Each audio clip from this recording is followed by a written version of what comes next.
धनबाद में मीडिया से बात करते हुए जमशेदपुर पूर्व विधायक सरयू राय ने जयराम महतो पर पूछे गए सवाल पर कहा है कि जयराम युवा नेता हैं, समाज के एक वर्ग का उन्हें समर्थन प्राप्त है। उन्हें संविधान के दायरे में अपनी पार्टी के लिए नीतियां बनानी चाहिए जो राष्ट्रहित और राज्य हित में हो। किसी विशेष नीति से चुनाव तो जीता जा सकता है, लेकिन संविधान के तहत वो नीति होनी चाहिए। यह भी उन्होंने कहा कि उनके आने से किसी को नफा तो किसी को नुकसान होगा।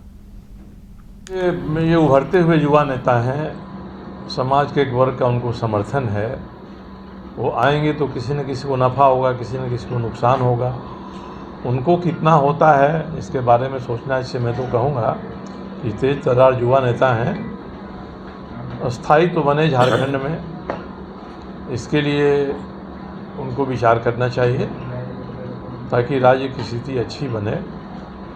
किसी एक मुद्दे को उठाकर और भावना को भड़काने से चुनाव में जीत हो सकती है, मगर अंत में चुनाव की जीत की सार्थकता तभी होगी जब हम अपने संविधान के हिसाब से काम करने का वादा करेंगे।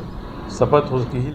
धनबाद में मीडिया से बात करते हुए जमशेदपुर पूर्व विधायक सरयू राय ने जयराम महतो पर पूछे गए सवाल पर कहा है कि जयराम युवा नेता हैं, समाज के एक वर्ग का उन्हें समर्थन प्राप्त है। उन्हें संविधान के दायरे में अपनी पार्टी के लिए नीतियां बनानी चाहिए जो राष्ट्रहित और राज्य हित में हो। किसी विशेष नीति से चुनाव तो जीता जा सकता है, लेकिन संविधान के तहत वो नीति होनी चाहिए। यह भी उन्होंने कहा कि उनके आने से किसी को नफा तो किसी को नुकसान होगा।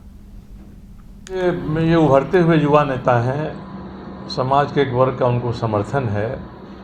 वो आएंगे तो किसी न किसी को नफ़ा होगा, किसी न किसी को नुकसान होगा।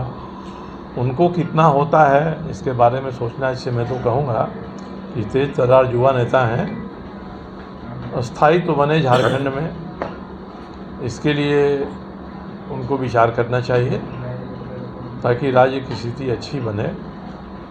किसी एक मुद्दे को उठाकर और भावना को भड़काने से चुनाव में जीत हो सकती है, मगर अंत में चुनाव की जीत की सार्थकता तभी होगी जब हम अपने संविधान के हिसाब से काम करने का वादा करेंगे। शपथ उसकी ही। एमिटी यूनिवर्सिटी का पटना और रांची कैंपस पिछले कई सालों से लगातार शिक्षा के क्षेत्र में अनमैच्ड एक्सीलेंस प्रदान कर रही है।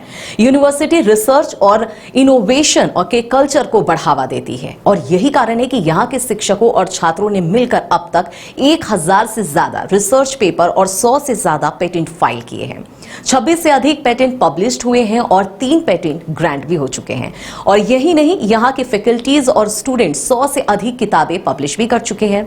यूनिवर्सिटी के दोनों ही कैंपस में स्टूडेंट्स को कॉर्पोरेट प्लेसमेंट प्रोसेस को क्रैक करने के लिए ट्रेनिंग दी जाती है और इसलिए एमिटी यूनिवर्सिटी अपनी स्थापना से ही देश विदेश के कई जानी मानी मल्टीनेशनल कंपनीज जैसे अमेजॉन, एक्सेंचर, जेपी मॉर्गन और GPT, TCS, Wipro, ITC, federal bank, Hindustan Unilever जैसे 180 रेप्यूटेड कंपनीज के लिए रिक्रूटमेंट की प्रेफर्ड चॉइस बन गया है।